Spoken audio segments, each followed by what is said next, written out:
3, 2, 1, 0.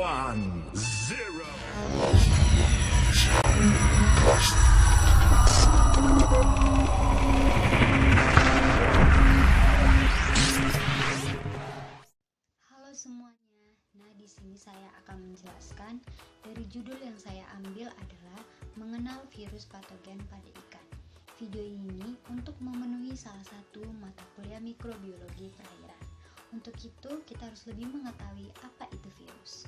Virus adalah organisme yang bertubuh kecil yang tidak dapat dilihat oleh mata, atau patogen adalah kelompok kecil bakteri yang meski jumlahnya kecil.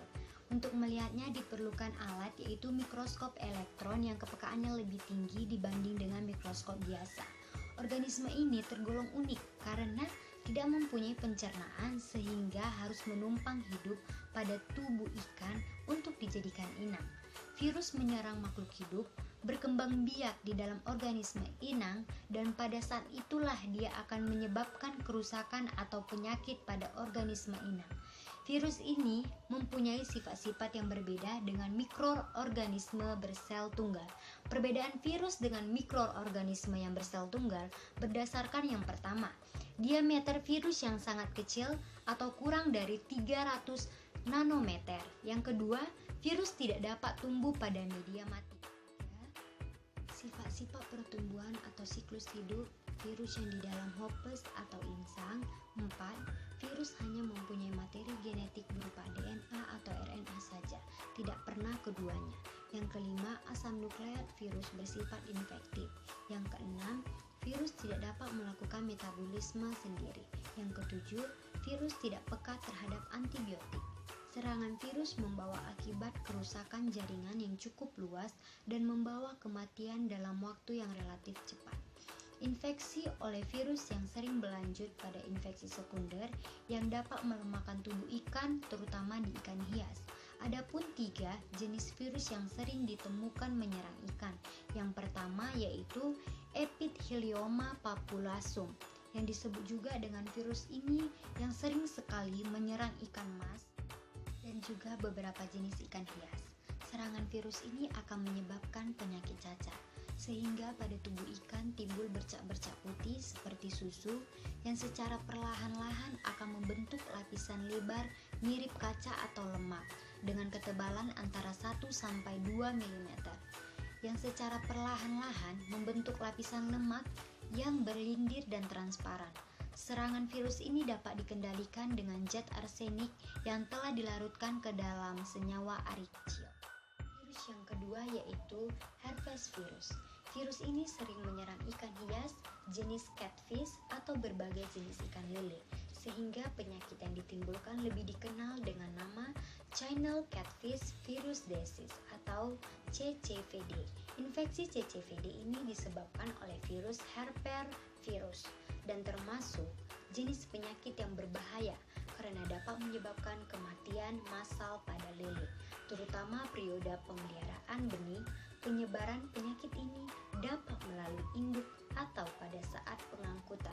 Serangannya dapat menimbulkan kematian secara. Yang ketiga yaitu virus limfositis. Limfositis merupakan penyakit ikan yang disebabkan oleh sejenis virus. Penyakit ini dapat menyerang sejumlah besar ikan. Akan tetapi serangannya biasanya terbatas pada jenis-jenis ikan yang telah mengalami evolusi lanjut. Penyakit ini tidak menyerang golongan Cyprinid maupun catfish. Virus limfositis pada dasarnya akan menyerang sel-sel ikan sehingga sel tersebut akan membesar 50 hingga 100 kali lipat dari ukuran normalnya. Penyakit limfositis disebabkan oleh sejenis iridovirus atau kelompok virus DNA. Virus ini memiliki ukuran 180-200 mikron sehingga cukup sulit untuk dilihat dengan menggunakan mikroskop biasa. Sejauh ini juga belum diketahui pengobatannya yang tepat untuk mengatasi limfositis. Meskipun demikian, penyakit ini dapat sembuh dengan sendirinya dan jarang berakibat fatal. Ikan yang terserang harus diisolasi untuk mencegah terjadinya penularan sampai penyakit tersebut hilang. Ikan yang terserang biasanya akan menjadi kebal sehingga tidak akan terinfeksi kembali. ikan harus tetap dikarantina hingga sekitar 2,5 bulan sampai penyakit hilang dari ikan yang bersangkutan. Satu-satunya cara agar limfositis ini tidak sampai menyerang ikan adalah dengan melakukan karantina yang memadai. Penyakit ini biasanya baru terlihat 10 hari hingga 2 bulan setelah terinfeksi.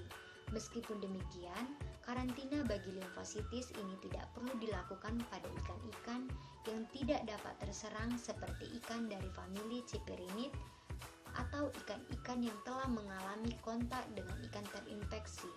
Disarankan untuk dikarantina selama 2 bulan sampai dipastikan bahwa infeksi tidak terjadi lagi. Dengan demikian penjelasan yang dapat saya simpulkan dengan judul Mengenal Virus Patogen pada Ikan. Jikalau ada tutur kata yang salah, saya minta maaf. Sekian dan terima kasih. Salam sehat bagi kita semua.